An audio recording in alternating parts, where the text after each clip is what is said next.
आज हम बात करेंगे बलि, पशु बलि के बारे में। आप सभी को मालूम है, कई त्यौहार उत्सवों में पशु बलि दी जाती है, कुछ मंदिरों में पशु बलि दी जाती है और कई अलग अलग धर्मों में भी पशु बलि का प्रचलन है। तो ऊपर से देखने पर पशु बलि एकदम विभत्स कार्य लगेगा और एकदम अनावश्यक कार्य लगेगा, और आजकल के पढ़े लिखे लोग, उनको लगता है कि हम ये क्यों व्यर्थ का कर्म कर रहे हैं, क्यों पशुओं को मारा जा रहा है, क्यों उनकी बलि दी जा रही है। इसके लिए काफ़ी विरोध भी है। पर यहाँ बात समझ की है। अगर समझ ही नहीं है तो आप किसी भी चीज़ का विरोध करेंगे, उससे वो चीज़ रुकने वाली नहीं है। हमें समझना पड़ेगा कि आखिर क्यों पशु बलि चली आ रही है, इस पशु बलि की सार्थकता क्या है, इससे होता क्या है। अगर वो हम समझ गए तो कहीं ना कहीं हमें ये ज्ञात होगा कि पशु बलि भी एक तरह से आवश्यक है। अब मैं आगे आपको विस्तार से इसके बारे में बताता हूँ। मनुष्य जन्म होता है कितनी योनियों के पश्चात? 84 लाख योनियों से गुजरने के पश्चात हमारी आत्मा मनुष्य योनि को प्राप्त करती है। 84 लाख योनियों से गुजरने के पश्चात, इतनी लंबी यात्रा है हमारी आत्मा की। पहले वो 84 लाख योनियों से गुजरती है, अंततः उसे मनुष्य देह प्राप्त होती है। और ज्यों ही मनुष्य देह प्राप्त होती है, हमें कर्म का अधिकार मिल जाता है। किसका अधिकार मिल जाता है? हमें कर्म करने का अधिकार मिल जाता है। तो क्या पशुओं का कोई कर्म अधिकार नहीं होता? बिल्कुल, पशुओं का कोई भी कर्म अधिकार नहीं होता। उनके लिए अच्छा या बुरा कर्म है ही नहीं, और उनके किसी भी कर्म से उनकी आत्मा की यात्रा में कोई भेद नहीं होने वाला, या उसकी गति में कोई भेद नहीं होने वाला। जैसे मनुष्य कोई बुरा कर्म करे तो उसे नरक की प्राप्ति होगी, अच्छा कर्म करे तो उसे स्वर्ग की प्राप्ति होगी। पर पशुओं के संदर्भ में ये बात लागू ही नहीं होती है। क्यों? क्योंकि वहाँ कुछ अच्छा बुरा है ही नहीं। उनके लिए शुद्ध कर्म है, केवल कर्म है। वो अपना कर्म करते, इस जगत में आते, उस योनि में प्रकट होते, जो भी उस योनि के निर्दिष्ट जो कर्म है वो कर्म करते, और उनका देहावसान हो जाता और वो चले जाते। उनके लिए अच्छे बुरे की कोई संज्ञा है ही नहीं। ये अधिकार केवल मनुष्य को है। तो पशु वस्तुतः कर्म विहीन है, कर्म के अधिकार से वंचित है। वो कोई कर्म कर ही नहीं सकता।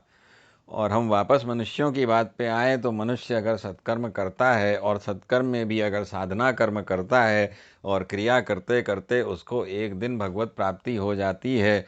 पर ये अधिकार किसी पशु के पास नहीं है। ना ही उसको ऐसी समझ है, ना ही उसको कर्म का अधिकार है, ना ही उसको यह ज्ञान है कि हमें देवता भाव या देवत्व प्राप्त करना है। ऐसा कोई भाव भी नहीं है उसके भीतर। तो एक और चीज़ यहाँ पे थोड़ा सा क्लियर कर देना ज़रूरी है, थोड़ा सा विस्तार में बता देना ज़रूरी है। मनुष्य में भी पशुत्व है, मनुष्य में भी पशुत्व है। मनुष्य आता है उसी मलिनता से, जिस मलिनता से पशुओं का भी आविर्भाव होता है, उसी मैथुन प्रक्रिया से। बस वही जोड़ है हमारा पशु जगत और मनुष्य जगत का। तो उसी मैथुन प्रक्रिया से आने के कारण हमारे भीतर भी एक पशुत्व है, और कर्म करते करते वो पशुत्व धीरे धीरे क्षीण होता जाता है, कमज़ोर होता जाता है, और कमज़ोर होते होते अंततः हमारे अंदर दिव्य भाव आता है। इसके लिए दीर्घकालिक साधना करनी पड़ती है।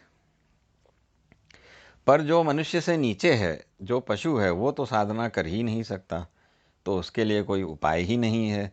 तो उसको आना है और चले जाना है।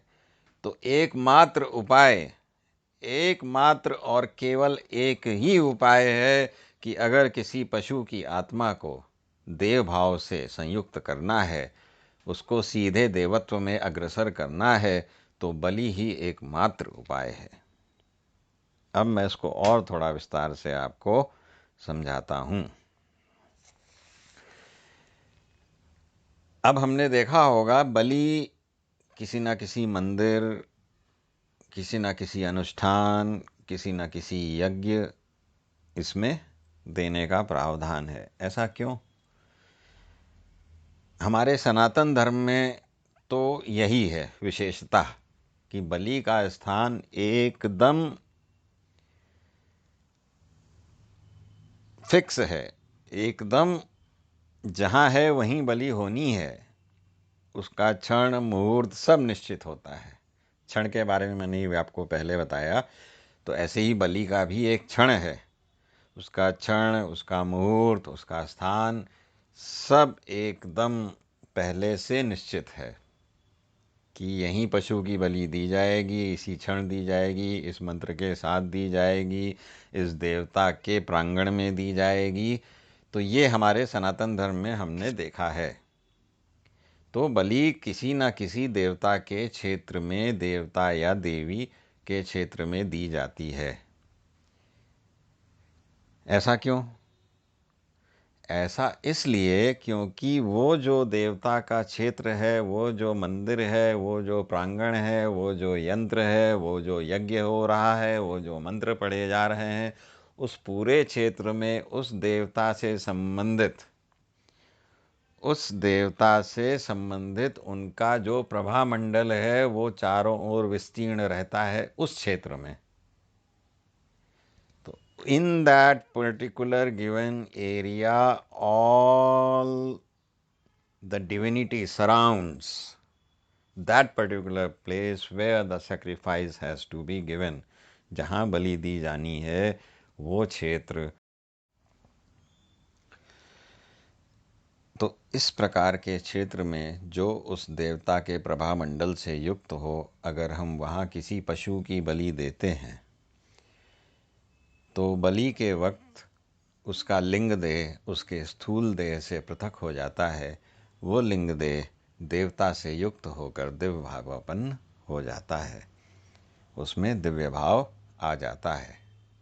यहाँ ये समझ लेना जरूरी है कि हमारे भीतर एक लिंग शरीर है जो नष्ट होता ही नहीं है।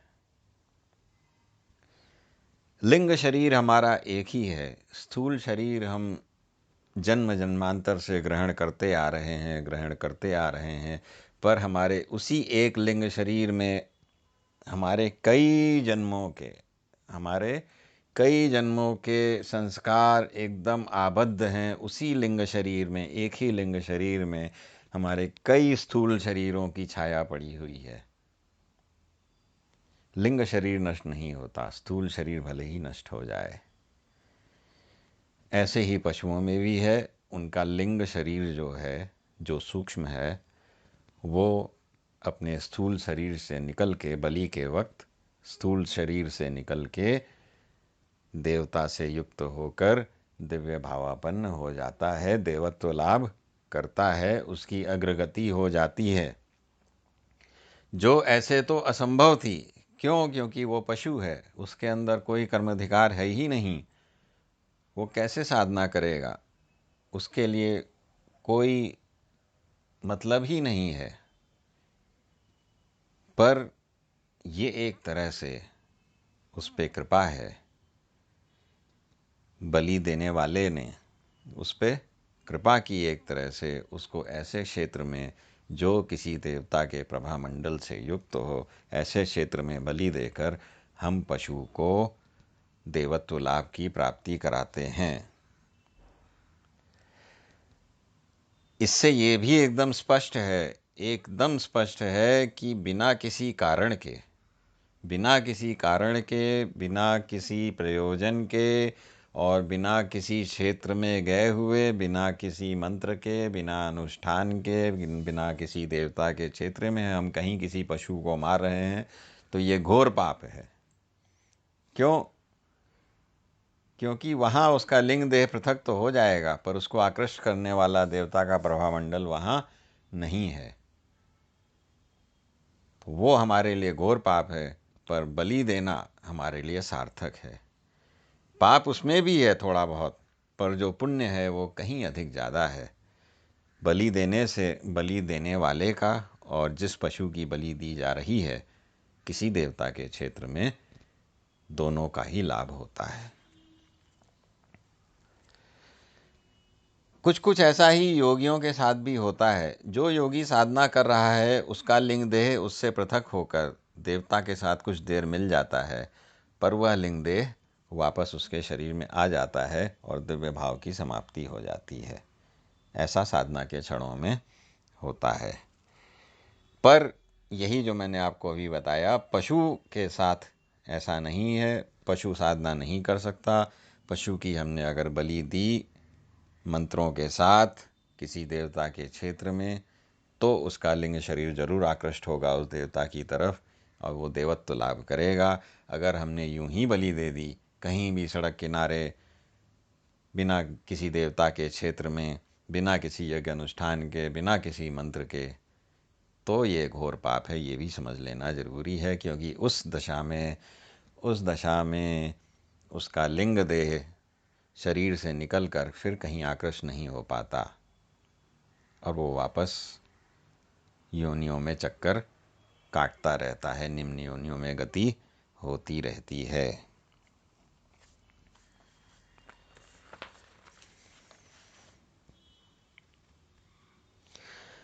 अब यहाँ ये समझ लेना जरूरी है, हमने क्या समझा? हमने ये समझा कि एक पशु स्वयं कुछ नहीं कर सकता। स्वयं देवत्व लाभ करने की उसकी कोई ना पशु की इच्छा हो सकती है और ना बाहर से कोई इच्छा दिलाई जा सकती है, और उसको मालूम भी नहीं है कि ऐसा हो सकता है। तो ये देवत्व लाभ उसको हो जाए, वो उस योनि से निकल जाए, पशु योनि से, एकमात्र उपाय है बलि। एकमात्र उपाय है उसकी बलि। पर बलि कब और कैसे, ये मैंने आपको विस्तार से बताया। अब ये जो देवत्व लाभ है ये पशु को जैसे ही मिला, ये समझिए उसके लिए बिल्कुल परमानेंट हो गया। अब वो निम्न योनियों में जा ही नहीं सकता। पर मनुष्यों के साथ ऐसा नहीं है। मनुष्य को अगर देवत्व लाभ होता है साधना के साथ, तो वो देवत्व लाभ करता तो है, पर जहाँ उसने कुछ गलत कर्म किए वो लाभ उससे तुरंत निकल जाता है और वो निम्न योनियाँ भी प्राप्त कर सकता है। तो यहाँ पशु के लिए लाभ की ही स्थिति है। बलि के कारण उसको देवत्व लाभ होता है, उसको पशु योनियों से मुक्ति मिल जाती है और वो पशु और उससे नीचे की योनियों में फिर जा ही नहीं सकता। ये एक तरह से ये कर्म से नहीं हो रहा पशु के, ये अजान देव भाव है। यहाँ पर ये भी समझ लेना जरूरी है कि पशु स्वयं अपने आप को बलि नहीं दे सकता, स्वयं अपने आप को किसी देवता को अर्पित नहीं कर सकता। यदि वह स्वयं अपने आप को अर्पित कर सकता, यदि वह स्वयं अपने आप को अर्पित कर सकता, तो यही यथार्थ बलि होती। बलि का यथार्थ रूप यही है, स्वयं को अर्पित कर देना अपने देवता के प्रति। एक तरह से दीक्षा में गुरु का जो स्थान है, बलि में बलि देने वाले का भी वही स्थान है। बलि से देवता तथा बलि देने वाले, बलि से जिस देवता के क्षेत्र में हम बलि दे रहे हैं उस देवता तथा बलि देने वाले जो बलि करता है, दोनों का ही लाभ होता है। पशु का तो लाभ हो ही रहा है, उसको दिव्य भाव मिल रहा है, उसको निम्न योनियों से मुक्ति मिल रही है, साथ ही साथ देवता का लाभ हो रहा है, देवता को आत्मतुष्टि हो रही है इस बलि से, और उसका आशीर्वाद बलि देने वाले को भी मिलता है, और पशु का भी आशीर्वाद बलि देने वाले को मिलता है। पशु भी कृतज्ञ होता है बलि देने वाले के प्रति। क्यों? क्योंकि उसने उसे उस निम्न योनि से छुटकारा दिला दिया और दिव्य भाव दिला दिया। देवता का क्या लाभ होता है? देवता की जैसे जैसे आत्मतुष्टि होती है, बलि मिलते मिलते मिलते मिलते देवता पर देवता की तरफ अग्रसर होने लगता है, देवत्व उसका और अग्रसर होने लगता है। बलि ही देवता का आहार है, इसीलिए कहा गया है, इसीलिए कहा गया है बलि ही देवता का आहार है।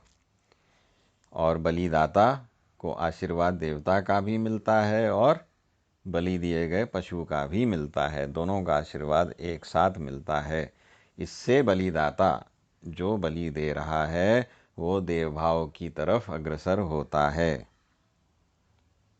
तो आप देखें, इसमें तीनों का ही लाभ है। पशु का तो लाभ है ही है सर्वप्रथम। जिस पशु की बलि दी जा रही है वो हमें भले ही कितना निरीह और कितना गलत कृत्य लगे, पर ऐसा नहीं है। अगर वो किसी देवता के क्षेत्र में हो रहा है, मंत्रों के साथ हो रहा है, किसी निर्दिष्ट कर्म के लिए हो रहा है, तो वो ज़रूर उस पशु के लिए सार्थक है, और वो पशु की आत्मा उस बलि देने वाले को भी आशीर्वाद देती है, और देवता भी उस पशु देव की बलि देने वाले को आशीर्वाद देता है। तो बलिदाता को दोनों का आशीर्वाद मिलता है तो वो देवत्व भाव की तरफ अग्रसर होता है। देवता को हर बलि से पुष्टि मिलती है तो वो पर देवता की तरफ अग्रसर होता है, और पशु जिसकी बलि दी गई वो अपनी योनियों से छुटकारा पा जाता है।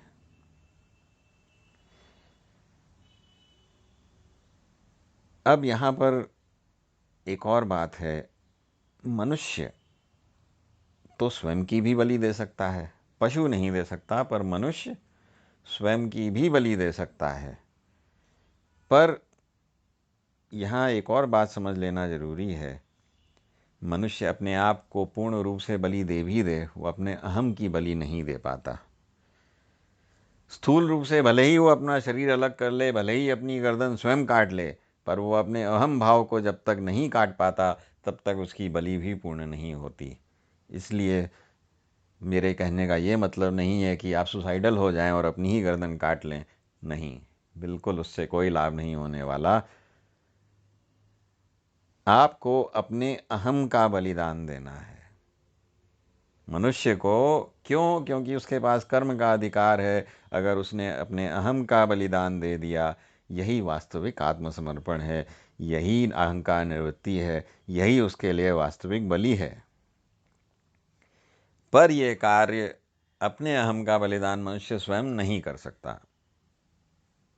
अपने अहम का बलिदान देना मनुष्य के लिए संभव नहीं हो पाता।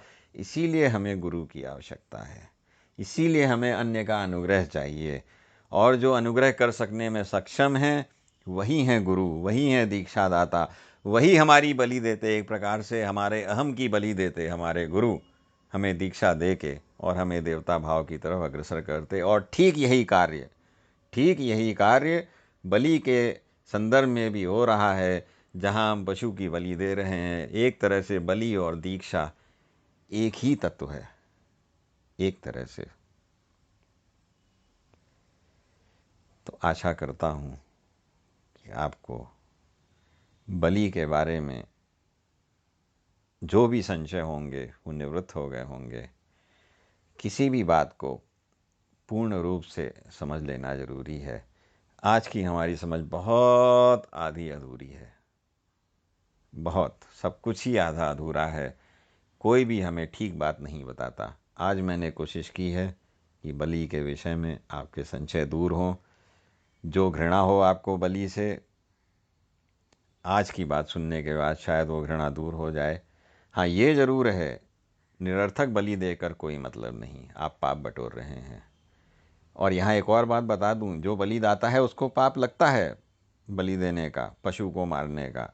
अगर वो देवता के क्षेत्र में भी बलि हो रही है, मंत्रों के साथ भी हो रही है, उसको थोड़ा पाप लगता ही है, पर पुण्य इतना ज़्यादा है कि वो पाप बहुत क्षीण है और उस पुण्य को लेना ज़्यादा ज़रूरी है। तो आशा करता हूँ बलि के संदर्भ में काफ़ी कुछ आपको पता चला होगा, काफ़ी कुछ संशय निवृत्त